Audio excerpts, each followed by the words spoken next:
शिवाय गुरवे नमः। शिवाय गुरवे नमः।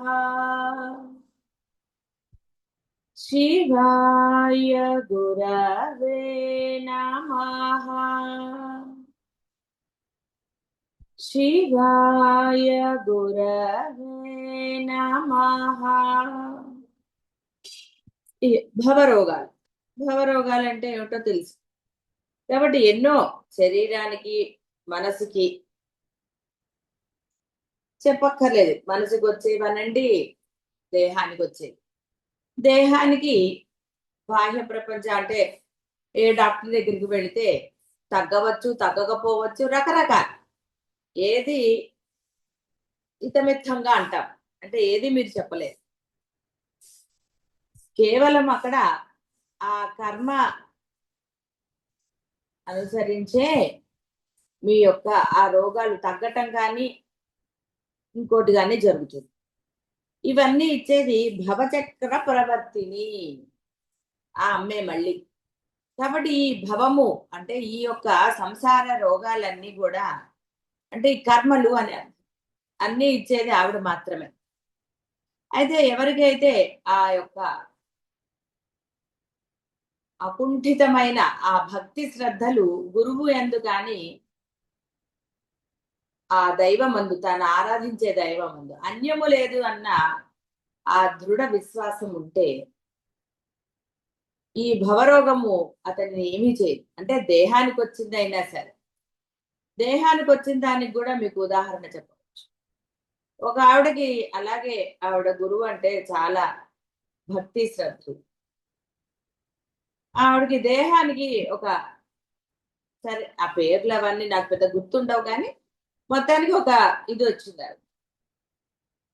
ఆవిడ చాలా ధైర్యంగా మామూలుగా వేరే భాషలో అంటే మొండిగా అనండి. గురువు ఉన్నారు, గురువు చూసుకుంటారు అన్న ధైర్యంతో ఆవిడ ఏ మందులు వాడలేదు. ఆవిడ చెప్పారు. చాలా విచిత్రంగా అని అనడానికి లేదు. ఆ అనుగ్రహం అంటే తన యొక్క ఆ దృఢ విశ్వాసానికి ఆ రోగం తగ్గిపోయింది. ఇది వినడానికి అంటే నమ్మిన వాడికి ఆహా అంటాడు, వాడు ఇంకొంచెం నమ్మడానికి చేస్తాడు. అంటే తన యొక్క ఆ విశ్వాసాన్ని భక్తిని పెంచుకుంటాడు. అది దైవమా గురువా అనేది ఎవరి ఇది వాళ్ళు. లేదనుకోండి అంతా ఏదో అంటారు. చెప్పగా పామరుడు భక్తిలో రకాలు. భవచక్ర ప్రవర్తిని ఆవిడ. ఆవిడకి అసాధ్యం ఏమిటి?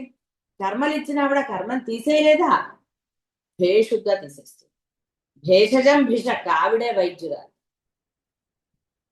మరి ఆవిడ అంత సర్వశక్తి సమర్థురాలు అయినప్పుడు నమ్మడానికి అంటే ఆచరణకి ఏమిటి మరి? బట్ ఇక్కడ అది నీ దగ్గరే ఉంది. నీ మనసు అంటే నీ బుద్ధి. నీ బుద్ధి నమ్మాలి అన్నప్పుడు నమ్ముతుంది. అదే బుద్ధి ఇప్పుడు నేను నమ్మనంటుంది. అంటే వాడికి ఏదో అయిష్టం, వాడు కోరుకున్నది లభించలేదు అనుకుందాం, ఇక అంతే వాడు.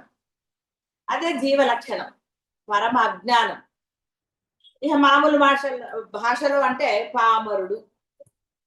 అంటే వాడికి అనుకూలంగా ఉన్నప్పుడు అంటే చెప్పాను కదా, గురువుల్ని కానీ దైవాన్ని కానీ గ్రాంటెడ్ గా తీసుకుంటారు. ఈ గ్రాంటెడ్ అన్నప్పుడు ఎలా కుదురుతుందండి? గ్రాంటెడ్ గా ఉన్నప్పుడు నీకు కాదు. అక్కడ కూడా ఆ వారి యొక్క అనుగ్రహం వల్లనే నీకు ఏదైనా జరుగుతుంది. ఏమిటి నా కర్మ బాగుంటే అన్ని అందులో కూడా సందేహం ఏం లేదు. నీ కర్మ ఎలా ఉందో అలా జరిగి తీరుతుంది. అప్పుడు నువ్వు కొంత బాధపడవలసి రావచ్చు, ఇంకోటి రావచ్చు. ఇక వాటన్నిటి గురించి చెప్పవలసిన ఆవశ్యకత లేదు. ఇక్కడ అనుగ్రహం ఎలా ఉంటుంది అంటే నువ్వు అనుభవించినా కూడా ఆ అనుభవించిన ఛాయ కానీ దాని యొక్క నిషాన్ అంటారు, నామో నిషాన్ అంటారు చూసారా, ఏది ఉండదు. ఒక గాలి తెర చూడండి, ప్రచండంగా అలా వచ్చి అలా వెళ్ళిపోతుంది. ఆ అనుకునే లోపల అది అయిపోతుంది. అదే విధంగా అది అనుగ్రహానికి మీ కర్మలకి తేడా. కర్మలే ఆవిడ దూది పింజంలాగా తీసేస్తానండి. దూది కాల్చేస్తే బూడిద కూడా మిగలదు. నేను అలా నిశ్శేషం చేస్తానంది. నిశ్శేష జాడ్య. అంటే ఇవన్నీ డిపెండ్స్ అంతే. వాడు ఎంత నమ్మాడు అన్న దాని మీదే ఆధారపడి ఉంటుంది. నమ్మినా నమ్మకపోయినా దైవానికో గురువులకో వచ్చే నష్టం లేదు. నువ్వు నమస్కారం అన్నప్పుడు సంతోషంగానే ఉంటారు వాళ్ళు పాపం. నువ్వు నమస్కారం పెట్టకపోయినా అలాగే. నువ్వు తర్వాత మళ్ళీ వచ్చినా అలాగే ఉంటారు, రాకపోయినా అలాగే. దైవం ఎప్పుడు నిశ్చలంగా అలాగే ఉంటుంది. వీడి బుద్ధి మారుతున్నప్పుడల్లా అన్ని మారిపోతూ ఉంటాయి. అదే బుద్ధి కరెక్ట్ మార్గంలో వెళ్ళింది అనుకోండి. ఇప్పుడు మీరు అందరూ డైలాగులు కొడతారు కదా, మా మంచి కోసమే, మా ఉద్ధరణకే అని మీరు అంటారు. అలా అనుకున్న రోజులు వాడు నిశ్చలంగా హాయిగా ఉంటాడు. నిజమే కదా. అలా కాదనుకోండి, ఇక చెప్పాం కదా నిన్న, అదే తా చెడ్డ కోతి వనమంతా చర్చిందని అంటుంటారు. తను నమ్మకపోతే మిగతా వాళ్ళని కూడా నమ్మద్దని వాళ్ళని ఫోర్స్ చేస్తుంటారు. ఇక నింద వేయడానికి కూడా వెనకాడు.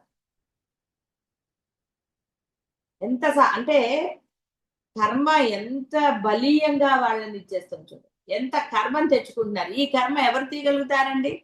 గురు నిందని ఆ దేవుడు కూడా ఇది చేయడు. మళ్ళీ ఎన్ని జన్మలకో వాడికి బుద్ధి వస్తే తప్ప, మళ్ళీ గురువు అనుగ్రహం లభిస్తే తప్ప ఆ యొక్క పాపం నశించదు. దీపకుడు కథ, తర్వాత మన అంబరీషుడు, ఇవన్నీ మీరు విన్నవే. దైవం కూడా రక్షించడు. కానీ నమ్మటము నమ్మకపోవటం నీ బుద్ధి ఆధారంగా ఉన్నప్పుడు ఆ బుద్ధిని నిందల వైపుకు తీసుకెళ్ళకండి. మీరు హాయిగా ఉండండి. అట్లీస్ట్ మీ కర్మానుసారం జన్మలు వస్తాయి.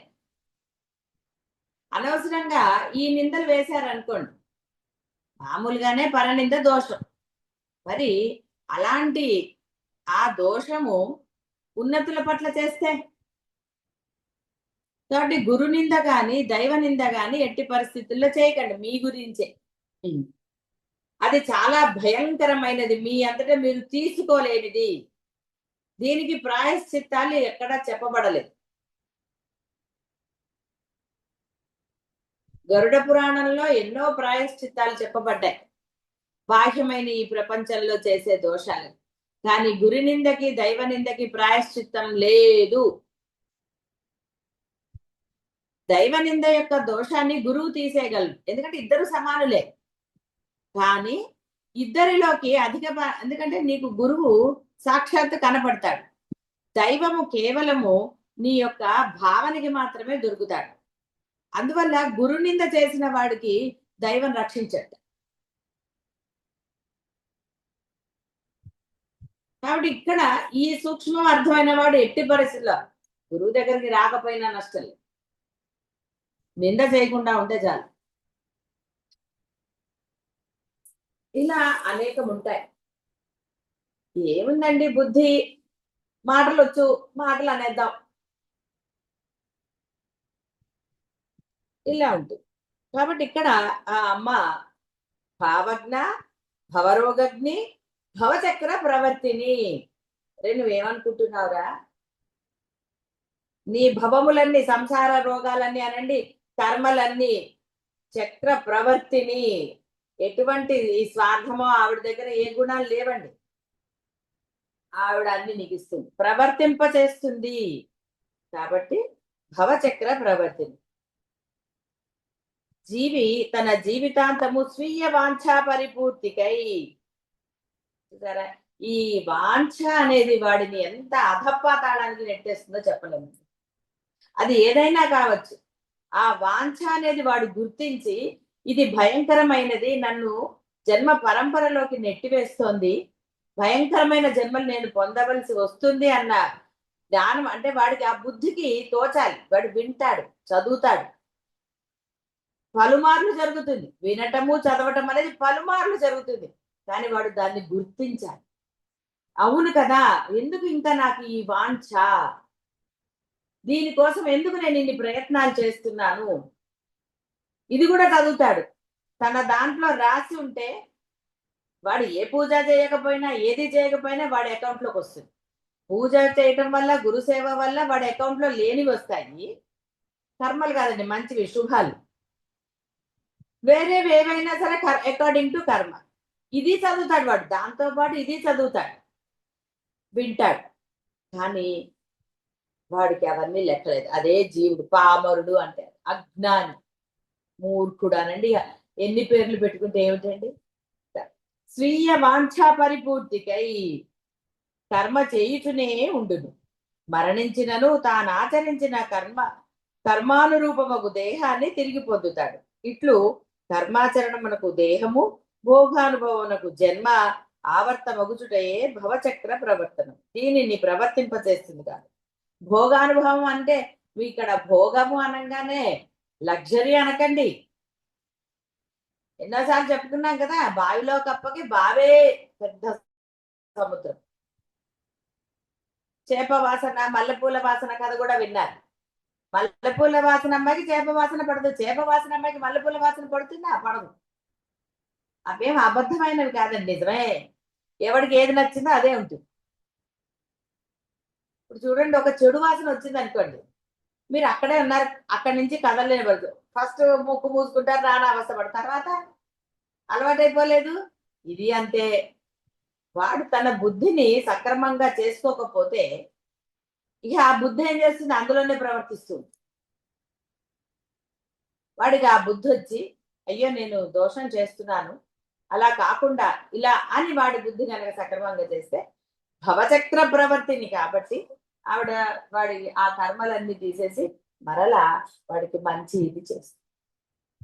సరే, ఇక్కడ శ్రీచక్రం గురించి కూడా చెప్పారు కాబట్టి అమ్మ అక్కడ కూడా ఈ చక్రములు, భవచక్రాలు అవన్నీ. శ్రీచక్రం గురించి మనం ఎప్పుడు చెప్పుకోలేదు, అవసరం లేదు. ఇప్పుడు అందరికి 50లు 60లు ఉన్నాయి, ఇంకా ఏం చేస్తారండి? ముందు ఈ సాధన చేయండి చాలు. ఎందుకంటే శ్రీచక్ర అర్చన కానివ్వండి, ఇంకోటి అంత తేలికైనది కాదు. శారీరకంగా ఎంతో శ్రమకి ఇది అవ్వాలి. మీ శరీరం అంత శ్రమను ఓర్చుకుంటుందా? శ్రమను ఓర్చుకునేవాడు సాధనే చేస్తాడు తప్ప అనవసరమైన జోలికి వెళ్ళాడు. సులభంగా పొందవచ్చు అంటే ఎందుకండి? ఇప్పుడు చూడండి, కారులో పైకి వెళ్ళిపోవచ్చు అన్న, ఇప్పుడు మీకు ఓపిక లేదు నడవడానికి అనుకుందాం, మెట్లు ఎక్కాలి అంటే కష్టం. అదే కారు పైకి వెళ్ళిపోతుందంటే కాస్త వివేక విచక్షణాలు ఉన్నాడు, కారులో వెళ్ళిపోతాడు, ఎందుకు వచ్చిన శ్రమ. అంతేగాని కారులో వెళ్ళొచ్చే, కారు ఉంది అన్నా కూడా నడిచెక్కుతాడండి ఓపిక లేకపోతే. ఎందుకు అలాంటి పనులు? అలాగే ఇది అంతే. అనవసరమైన భవరోగాలు ఎందుకంటే తెచ్చుకోవటం తీరిగ్గా కూర్చుని. తెలిసిన తర్వాత దోషరహితులుగానే ఉండాలి. ఎందుకంటే ఎన్నో తెలిసి చేసే దోషాలు ఉన్నాయి మీలో. అంటే ఎందుకు ఆ దోషాలు చేయాలి? ఇక్కడ మిమ్మల్ని మీరు కంట్రోల్ చేసుకోలేక కాదు, ఇంకోటి కాదండి, కేవలం నేను అనే అహంకారం వల్ల చేస్తున్నారు.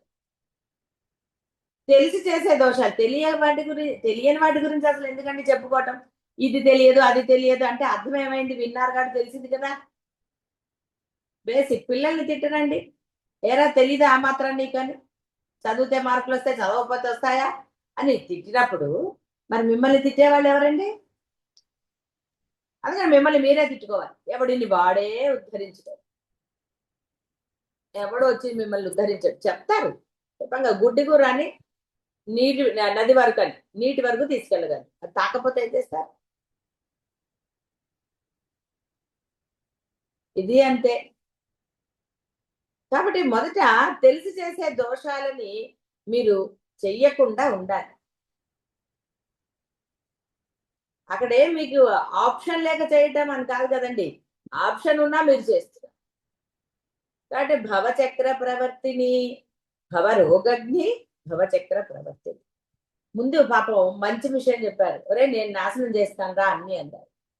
కేవలం రోగాలే, భవరోగము అంటే అన్ని రకాలు, మీ బుద్ధులనండి, అవనండి ఇవనండి, అన్ని దోషాలు కర్మలు అన్ని నేను నశింపచేస్తాను. నువ్వు వెళ్ళలేదనుకో భవచక్ర ప్రవర్తిని, కాబట్టి నీ కర్మలన్నీ ప్రవర్తింపచేస్తాను. పాపం ముందు మంచిగా చెప్పింది, అదే నేను నీకు చక్కగా అన్ని నాశనం చేస్తాను రా. నువ్వేం కంగారు పడుతూ. అది ఎంతటి భయంకరమైన 14 భువనాల్లో అంది ఆవిడ. 14 అంటే చాలా చిన్నగా ఈ లోకంలోది కూడా అనలేదు. అంటే నువ్వు చేసిన దోషము ఈ 14 భువనాలు ఎంత ఇదో అంత దోషమైనా సరే నేను దాన్ని భస్మీపట్నం చేస్తాను. మనకి ఇంట్రడక్షన్ లోనే చెప్తాను. అసలు ఆవిడ అసాధ్యురాలు ఏమిటండి? ఆవిడ శుభ్రంగా ఏదైనా చేసి అలానే మిమ్మల్ని చేయమనా? ఏమంటే ఆవిడ ఎలాగో చేస్తుంది కదా అంటే నీకు మళ్ళీ అవకాశం దొరుకుతుందా? అంత పాపం చేసేసి అప్పుడు ప్రార్థన చేస్తానంటే బుద్ధి ఆల్రెడీ బురదలో కాలేస్తే ఊబిలో కాలేస్తే ఏమవుతుందంటే తీసుకోగలుగుతాను అనుకుంటారు. తీసుకోగలరా? ఊబిలో కాలేసాక మళ్ళీ రాదండి. ఏదో పడగానే తెలిసిపోయి ఊబి అని కాలు పైకి లాక్కుంటే ఎవరి సహాయం అన్న తీసేసుకుంటే వాళ్ళు మిమ్మల్ని ఊబిలోంచి లాగేస్తారు వెంటనే. అంతేగాని సగం కూరుకుపోయో మొత్తం కూరుకుపోయి ఉంటే ఎవడండి లాగేది మిమ్మల్ని? వాడికి భయమే. ఎందుకంటే ఊపి మహాబలంగా ఉంటుందంటారు. వాడిని లాగేస్తుంది. ఒక్క దైవం మాత్రమే మీకు సహాయం చేయగలరు. కాబట్టి బురదలో దిగటం ఎందుకు? కాలు కడగనేల అడుసు తొక్కనేల. ఎందుకండి? అంటే తెలిసి చేసేది. బురద కనపడుతోంది కళ్ళకి, కారేయటం ఎందుకు? ఇది అంతే. కాబట్టి ఆవిడ భవచక్ర ప్రవర్తిని. ఆవిడ ఏమీ సందేహించదు. మీ మనస్సుల్లో ఎలాంటి భావాలు ఉన్నాయో ఆవిడ గ్రహించి తీరుతుంది. శుద్ధి చేసుకోండి. దేహాన్ని శుద్ధి చేసి మీ వస్త్రాలను ఇంకోటో శుద్ధి చేసుకున్నంత మాత్రాన ఏమిటండి ఉపయోగం? కూరలు కడుక్కుంటారు వేడి నీళ్ళల్లో, ఉప్పులో అన్ని రకరకాలు అన్ని చేస్తారు. అన్నంత మాత్రాన మీరు ఆయుష్మంతులు అయిపోతారా? 100 ఏళ్ళు జీవిస్తారా? ఏమీ లేదు. వచ్చే రోగం వస్తూనే. ఎందుకంటే ఆవిడ భవచక్ర ప్రవర్తిని. ఛందస్సారా పరమేశ్వరి అన్ని ఛందస్సుల యొక్క రూపం. ఇవన్నీ గాయత్రికి కూడా చెప్పారు. ఇవన్నీ మనకి ఇప్పుడు ఈ ఛందస్సులు అవి అంటే అక్కర్లేండి. అత్యష్టి, ధృతి వీటన్నిటి అర్థాలు కూడా చెప్పడం వేస్ట్. మనకు అక్కర్లేదు కాబట్టి చెప్పాను కదా. ఇంత శాస్త్రాలు ఇంత పాండిత్యం మనకు అక్కర్లేదు. నీ దోషాలను నువ్వు నివృత్తి చేసుకుంటే చాలు. దీనికి పెద్ద శాస్త్రాలు చదవక్కర్లేదు, ఏది చదవక్కర్లేదు. బుద్ధి సక్రమంగా ఉంటే చాలు. నీ బుద్ధి నేను ఎప్పుడైతే బుద్ధి బాగుపడిందో, బుద్ధి కాస్త వెళ్ళి అమ్మలో లీనమైందో సర్వశాస్త్రాలు నీకు బోధపడిపోతాయి. నువ్వేం కష్టపడక్కర్లే. ఎలాగైతే రమణ మహర్షి ఆయనకి ఏ భాషలు వచ్చండి? 15 ఏళ్ళకి అక్కడికి వెళ్ళి, కానీ అన్ని భాషలు ఆయనకి వచ్చేసాయి. ఆయన ఏం నేర్చుకోలేదు, కూర్చుని టీచర్ని పెట్టుకోలేదు. అందుకని మనం ఏం కష్టపడక్కర్లే ఇంకో భాష నేర్చుకోవడం. మనకు అవసరమైతే ఆవిడే తెలియచెప్తుంది. అవసరం లేనప్పుడు ఎందుకంటే సాధన చేయకుండా తెలిసినది ఏది మనకి ముక్తినిస్తుందో అంటే ఆనందాన్ని ఇస్తుందో అది మానేసి ఎందుకంటే లేనిపోని భాషలు. అక్షరమాత్ర స్వరూపంను నిర్ణయించున్నది ఛందస్సు. ఛందోబద్ధమవునది మంత్రము. మంత్ర సముదాయము వేదము. వేద సారములు ఉపనిషత్తులు. ఉపనిషత్ సారము గాయత్రి. దాని సారము శ్రీ విద్య. అంటే మన మంత్రములన్నీ కూడా పరమేశ్వరి శ్రీ విద్యా స్వరూపిణి అగుట కాబట్టి ఛందస్సార అన్నారు. వేద సారములను వేద సమ్మతములు గాని మంత్ర తంత్ర యంత్రములు పరమేశ్వర స్వరూపములు కావు. కాబట్టి నా ఇష్టం వచ్చినట్టు మంత్రాలు చదివేస్తానండి, నా ఇష్టం వచ్చినట్టు పేపర్లో ప్రింట్ అవుట్ ఉంది కాబట్టి నేను మననం చేసేస్తానండి, కుదరదు. అందులో ఏం దోషం ఉందో నీకు తెలియదు.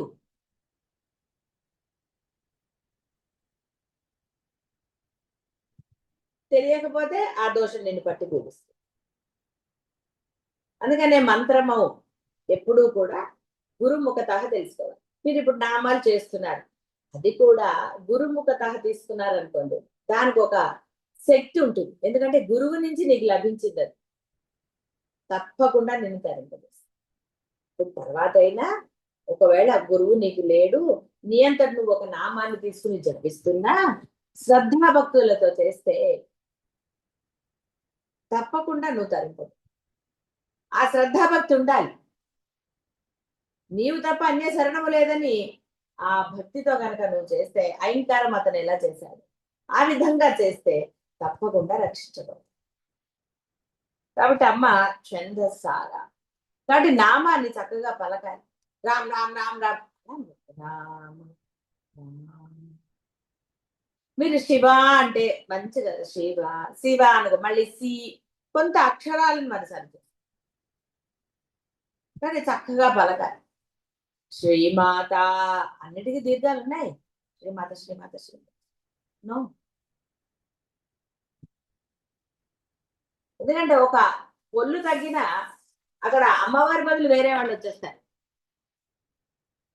మీరు అన్ని కరెక్ట్ గా వేస్తే కదండి ఒక వంట కానివ్వండి, ఒక బొమ్మ కానివ్వండి, ఓ పని కానివ్వండి, కరెక్ట్ గా పర్ఫెక్ట్ గా వస్తుంది. ఏది తక్కువైనా వస్తుందా? రాదు. ఇది అంతే. కాబట్టి మంత్రం కరెక్ట్ గా మీరు మననం చేసేది చేసినప్పుడే ఆ దేవత వస్తుంది. అందుకని లలిత శాస్త్రం నేను 5 నిమిషాల్లో చదివేస్తాను అంటే అంటే అది శుద్ధ వేస్ట్, దోషాలు వచ్చాయి. మీరు అలాంటి వాటికి ప్రయత్నం చేయండి. ఏ మంత్రమైనా ఏ స్తోత్రమైనా చక్కగా సావకాశంగా చదువు, ప్రశాంతంగా, ఇష్టంగా చక్కగా చదవండి. మీరేం రాగాలు తీయక్కర్లేదు. చంద్రసార అన్నారు కాబట్టి మీరు రాగాలు తీసుకుంటూ మీ గొంతు ఏమి భగవంతుడి దగ్గర మీకేమి ఇవి లేవండి. మనకి పెరియవారి కథ కూడా ఉంది. ఆ పిల్లవాడు పాడితే అందరూ అనుకున్నట్ట వీడు ఇంత భయంకరమైన తప్పులతో పాడుతున్నాడు, ఇప్పుడు పెరియవారు తిడతారు. ఆయన తిట్టలేదు, ఎందుకంటే వాడి భక్తిని చూశాడు. వాడికి అవి తప్పులని తెలియదు, ఎందుకంటే వాడు చదువుకోలేదు, ఎక్కడో పల్లెటూరులో ఉంటాడు. వాడికి ఏమీ తెలియదు, ఏదో రికార్డ్ విని నేర్చుకున్నాడు. నేర్చుకుని ఎందుకు నేర్చుకున్నట్ట? కేవలము ఆ యొక్క పెరియవారి ముందరే పాడాలని నిర్ణయించుకున్నాడు.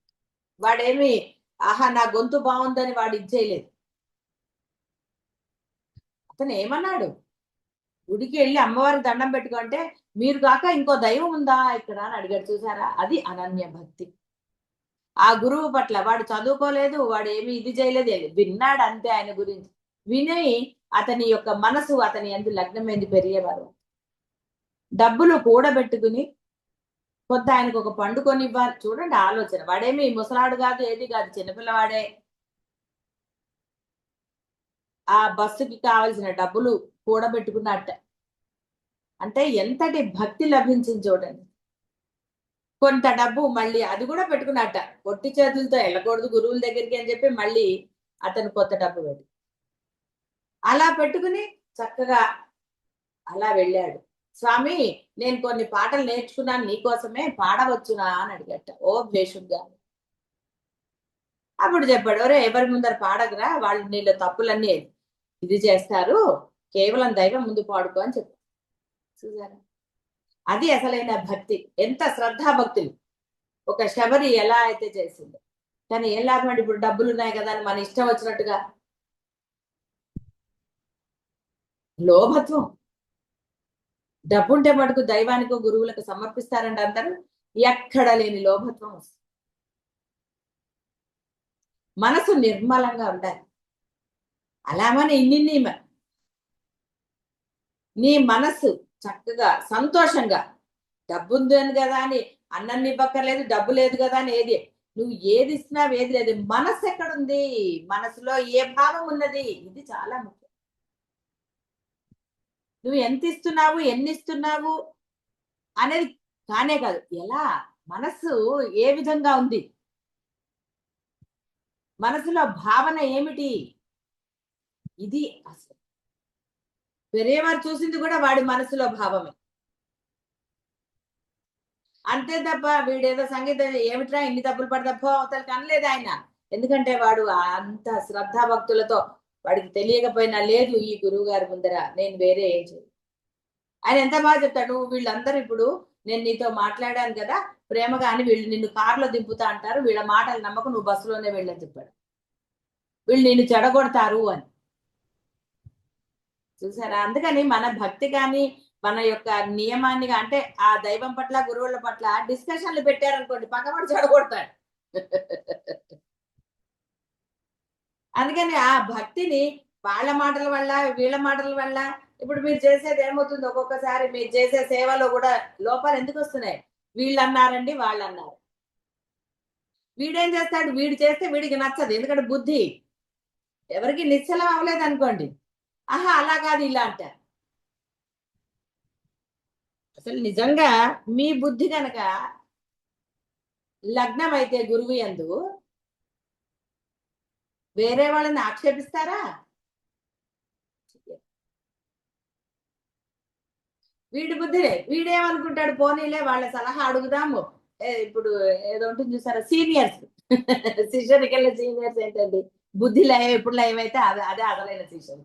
శిష్యుల్లో 10 ఏళ్ల నుంచి ఉన్నాము, 20 ఏళ్ల నుంచి ఉన్నాము, మొదటి నుంచి మేమే ఉన్నాం, మాకు అన్నీ తెలుసు అన్న అహంకారం కూడదు కదా. భక్తిలో కూడా అహంకారం ఉంటుందా? అహంకారం ఉండకూడదు. నేను పుట్టినప్పటి నుంచి అమ్మవారి భక్తురాలనండి అనుకుంటారా? ఎప్పుడు కదిలి మీకు కలిగిందండి అంటే, ఏ ఊహ తెలిసినప్పటి నుంచి అమ్మ ఎంతో ఆరాధన కలిగిందండి అని చెప్పుకోవాలి.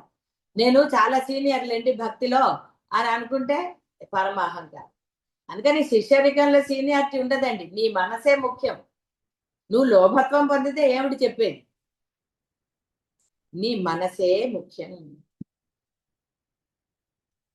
కాబట్టి మనసు, ఆ మనసు ఎప్పుడైతే లయం అవుతుందో స్ఫురణ నీకే వస్తుంది.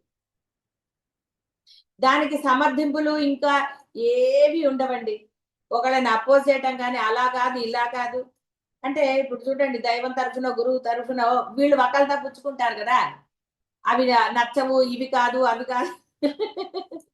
చాలా నవ్వొస్తూ ఉంటుంది నాకు. ఇలాంటివన్నీ కూడా ఎందుకంటే భవచక్ర ప్రవర్తిని నీ మనసు ఏ విధంగా చెప్తోంది, నువ్వు ఏ విధంగా చెప్తున్నావు, నీ మనసులో ఉన్న ఆ పరబ్రహ్మం తెలుసు కదా. వలన చక్కగా మనసుని లయం చేసి ఉంచండి. ఆ నామస్మరణ ఛందస్సార అంటే అర్థం అదే. ఆ విధంగా అలాంటి భక్తి కలిగి ఉండాలి. పెరియవారి దగ్గరికి అతను ఎలా వచ్చాడు, అప్పుడు అది అందుకే మననాథ త్రాయతే అన్నారు.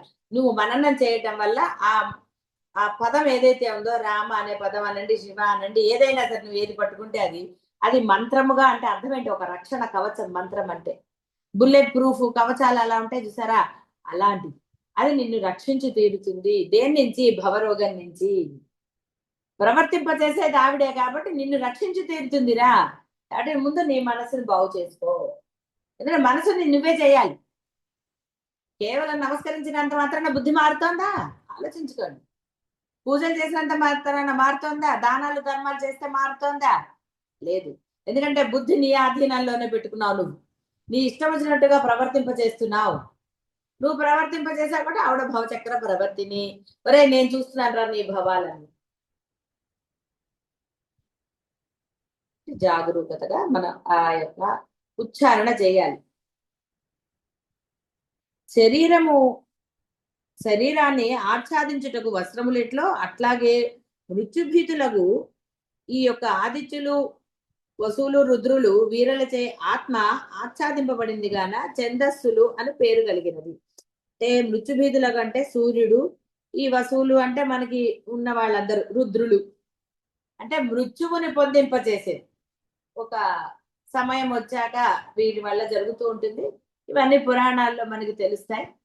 కాబట్టి ఎవరైతే ఏమిటి, మృత్యుభీతి ఉన్నది ఎవరికంటే జీవుడికే. నేను చనిపోతానన్న భయం ఉన్నవాడు నానగోల. అసలు నాకు చావే లేదు, దేహమే లేదు అనుకున్న వాడికి భయం ఎందుకు ఉంటుంది? ఉండదు. బట్ ఇక్కడ కాబట్టి అమ్మ ఆ ఛందస్సార నువ్వు మంత్రాన్ని చక్కగా అనుష్ఠిస్తే, ఇక్కడ మంత్రం అంటే కేవలం మంత్రం ఒకటే కాదండి, మీ మనస్సు లయం అవ్వాలంతే. లయం అయిపోయిందా ఇక నీకు తిరుగులేదు. నువ్వు ఏమి చెప్పగలరు. అందుకనే నామరూప రహిత స్థితికి వెళ్తాడు అప్పుడు. అప్పటి వరకు వాడు ఆలంబనగా నామాన్నో రూపాన్నో పట్టుకోవాల్సి. శాస్త్రసార ఏది ఎక్కడా వెళ్ళదు. ఇందాక చెప్పింది చంద్రసార అంటే వేదముల సారం, ఉపనిషత్తులు అన్ని చెప్పబడింది, వాటి నుంచి గ్రహించిందే శాస్త్రం. కాబట్టి ఈ సారం వేరేగా ఎలా ఉంటుంది? అక్కడి నుంచి వచ్చింది అక్కడే కదా. కాబట్టి శాస్త్రసార ప్రవృత్తి విషయములు గాని నివృత్తి విషయములు గాని కేవల నిత్యకృత్య వ్యవహారములు గాని మానవులకు బోధించు గ్రంథములు శాస్త్రములు అనబడతాయి. శాస్త్రముల ద్వారా మీరు తెలుసుకుంటున్నారు, ఇది పాపము, ఇలా చేయకూడదు, ఈ వ్రతం ఇలా చెయ్యాలి, ఈ దోషాలు చెయ్యరాదు, నియమాలలో ఇలా ఉండాలి, ఈ వ్రతం చేస్తే ఈ నియమాలు, ఇది చేస్తే ఈ నియమాలు అని అందులో చెప్పబడ్డాయి. ఆ విధంగా నువ్వు ఉండాలి. అలాగే చెప్తారండి శాస్త్రంలో, ఏం పర్వాలేదు అని అంటే ఏం చేస్తారండి? భవచక్ర ప్రవర్తిని నీకు ఇస్తుంది నువ్వు చేసేవాడు. కాబట్టి ఒక వ్రతాన్ని, ఒక హోమాన్ని, జపాన్ని ఏదైనా సరే ఎలా చేయాలని శాస్త్రంలో చెప్పబడింది అలా చెయ్యి. నీ బుద్ధిని అప్పుడు మారుస్తుంది. నీ ఇష్టం వచ్చినట్టు చేస్తే భవ చక్ర ప్రవర్తిని ఇస్తుంది కర్మలు. ఆవిడకి ఏం స్వార్థము లేదు, కోపం, అసలు ఆవిడకి భావాలు లేవు కదా. నువ్వు ఎలా చేస్తే అలా ఇస్తుంది. వీడు చేసిన కాక పక్కవాడిని చెడగొడతాడు. ఇందులో చాలా మంది జీవులకి చాలా ఇదిగా ఉంటుంది, చాలా అటెంటివ్ గా ఉంటారు. కాబట్టి అలా కాకుండా చక్కగా నువ్వు గనక చేసుకోండి. చెప్పాం కదా, ఇప్పుడు మనం ఒక నదీ స్నానం కానీ, క్షేత్ర దర్శనం కానీ, ఇప్పుడు మనం విగ్రహణాలు ఇలాంటివన్నీ వస్తూ ఉంటాయి. నువ్వు చెయ్యి, ఎవ్వరు వద్దల్లా. ఉపవాసం, ఏకాదశి వ్రతాలు ఇవన్నీ వస్తాయి, నువ్వు చెయ్యి కావాలంటే, ఎవ్వరు వద్దల్లా. కానీ నీకు ఆ ఫలితం రావాలి అంటే, శాస్త్రంలో చెప్పబడిన ఫలితం రావాలి అంటే అలాగే చేయాలి. అంతే తప్ప నీ ఇష్టం వచ్చినట్టు చేసి నాకు పుణ్యం వచ్చేసింది నేను వెళ్ళిపోయాను అన్ని చేసేసానంటే రాదండి. ఎందుకంటే బాహ్య ప్రపంచంలో ఒక డబ్బు ఇస్తే ఒక వస్తువు నీకు కనపడుతూ ఉంటుంది, పుణ్యం నీకు కనపడదు, పాపము కనపడదు. నువ్వు అనుభవించినప్పుడే తెలుస్తుంది. ఇప్పుడు నీ దగ్గర డబ్బు ఉందో, లేకపోతే ఇంకోటి ఉందో, అధికారం ఉందో, ఏదో ఉందో, నువ్వు ఇప్పుడు కంఫర్ట్ గా ఉండొచ్చు. నేను అందుకే ఏంటంటే కంఫర్ట్ గా ఉన్నానని నువ్వు అనుకుంటావేమో. రే, నువ్వు ఇప్పుడు అనుభవిస్తున్నది ఇప్పటిది కాదురా, చెప్పలేం ఇప్పటిదా ఎప్పటిదా అని. కానీ అనుగ్రహం ఇప్పుడు అనుభవించే అనుగ్రహం నెక్స్ట్ జన్మకు చేయదు ఆవిడ. అనుగ్రహం ఇప్పటికిప్పుడు సద్య, వెంటనే, శీఘ్రముగా అనుగ్రహం ఇప్పుడే, ఆ బ్రహ్మానందాన్ని ఇప్పుడే ఇచ్చేస్తుంది ఆవిడ. కాబట్టి కర్మలు కూడా ఇప్పుడు ఏమిస్తుంది, తర్వాత ఏమిస్తుంది అంటే ఆవిడ లెక్కండి అది. మీరు అనలేరు. ఇప్పుడు పుణ్యం చేశా కాబట్టి నేను ఇది అవ్వగానే క్షేత్రాలకు వెళ్ళి మరణించిన వాళ్ళు లేరా? లేదా క్షేత్రాలకు వెళ్తే ఏమి కాకుండా వచ్చిన వాళ్ళు ఉన్నారా? రకరకాలు, ఎవరిది వాళ్ళదే. క్షేత్రంలో ఉన్న వాళ్ళందరూ ఆరోగ్యంగా 100 ఏళ్ళు బతుకుతారా? కానీ ఇక్కడ ఎన్నో లెక్కలు. కాబట్టి శాస్త్రసార ఈ గ్రంథాలు శాస్త్రములన్నీ వేద సమ్మతములు, వేదముల యొక్క సారములు. కాబట్టి ఛందస్సారములే శాస్త్రసారములు, వేదమే శాస్త్రం. శాస్త్రయోనిత్వాత్, వేద శాస్త్రములకు పరమేశ్వరియే కారణం. సర్వవేద యత్ పదం పదం ఆమనంతి, ఆవిడ వల్లే లభిస్తాయి. విధి శాస్త్రములన్నీ పరమేశ్వరి యొక్క ఆజ్ఞారూపములే. కాబట్టి శాస్త్రసార, ఛందసార, మంత్రసార అని ఆ అమ్మకి పేరు. మంత్రసార వస్తుంది. కానీ మంత్రముల యొక్క సారము ఆవిడే. సర్వ నమస్కారాన్ కేశవం ప్రతిగచ్చతి అన్నట్టు. కాబట్టి ఏదైనా సరే సారము ఆవిడే. కాబట్టి ఇక్కడ ఏ దోషాలు జరిగినా భవచక్ర ప్రవర్తిని. కాబట్టి ఆవిడ ఎందుకంటే మనకి భవరోగగ్నిని తీసుకోక, రోగాలు నాశనం చేసేవాడు కావాలి కానీ రోగాలు పెంచే డాక్టర్ దగ్గరికి వెళ్తారండి ఎవరన్నా? ఎవరు వెళ్ళరు. అమ్మో ఆయన దగ్గరికి వెళ్తే 3 మందులు ఇచ్చేస్తాడండి, ఉన్న రోగం కాక లేని రోగాలు వస్తాయని అందరూ డైలాగులు. అతను ఏమి ఇస్తున్నాడో వీడికి తెలియదు కానీ వీడు అనేస్తాడు కదా. అంటే జాగరూకతతో ఉండండి. చక్కగా అనవసరమైన విషయాల జోలికి వెళ్ళకుండా తెలిసి పాపాలు చేయకండి. ఎందుకంటే చాలా చేస్తారు, నిర్లక్ష్య భావము. ఇంకొకటి పక్కవారి మీద వాళ్ళు చెప్పారండి అందుకని అంటారు. మరి నీ బుద్ధి ఏమైంది? కాబట్టి ఇక్కడ పక్కవాడు చెప్పాడని మీరు దోషాలు చేయకండి. మీ సేవ మీకే. మీరు సేవ చేస్తే మీకు కదండి మీ కర్మ తొలుగుతుంది. అంతేగాని వాళ్ళు చేయమన్నారని చెప్తే లేని దోషం కూడా మీ దగ్గరకు వస్తుంది. కాబట్టి కొన్నిటి విషయాల్లో స్వార్థం పని, అంటే స్వార్థం అంటే నేను చెప్పేది ఈ సేవలు పక్కవాడిని హింసించే స్వార్థం కాదండి. మీరు అనుకుని గురువులను దైవాన్ని హింస పెట్టకూడదు. గురువుల్ని నిర్దేశించకండి. అలా అని చెప్పి గ్రాంటెడ్ గా తీసుకోకూడదు. ఎంత తలకాయ నొప్పండి. గురువు లేకపోతేనే హాయిగా ఉంటుంది. దేవుడైతే ఏ గొడవ లేదు కదండి. కానీ ధరించాలంటే గురువు అనుగ్రహం కావాలి, తొందరగా వెంటనే ధరించాలంటే. కాబట్టి మనసు గురువు యందు లగ్నం అయితే దోషాలు జరగవు, గ్రాంటెడ్ గా తీసుకోరు. గురువుని నిర్బంధిస్తారు కదండి, ఇలా చేయండి ఇలా చేయండి అని. ఏం కాదు, ఏం పర్వాలేదు, నీకే పర్వాలేదు, గురువుకే పర్వాలేదు. నువ్వెలా అంటావు పర్వాలేదని గురువుని ఆదేశిస్తావా? అంటే ఇవన్నీ మీరు అభిమానంతో ప్రేమతో చేసినవి కాదనడానికి లేదు. అభిమానం ప్రేమ మనసులో ఉన్నప్పుడు దాని గురించిన చర్చ అనవసరం. అలా కాకుండా నేను అన్న అహంకారం వచ్చింది అనుకోండి, నేను సీనియర్ శిష్యురాలిని శిష్యుణ్ణి అనుకున్నారు అనుకోండి, అప్పుడు వస్తుంది కదండి అసలు. అలాంటి భావాల్లోకి వెళ్ళకండి. తెలిసి దోషాలు చేయకండి. చక్కగా ఆ అమ్మ భవచక్ర ప్రవర్తిని భవరోగగ్ని కాబట్టి భవరోగాలన్నీ నాశనం చేయించుకోండి ఆ అమ్మ యొక్క అనుగ్రహంతో. శుభం భూయాత్.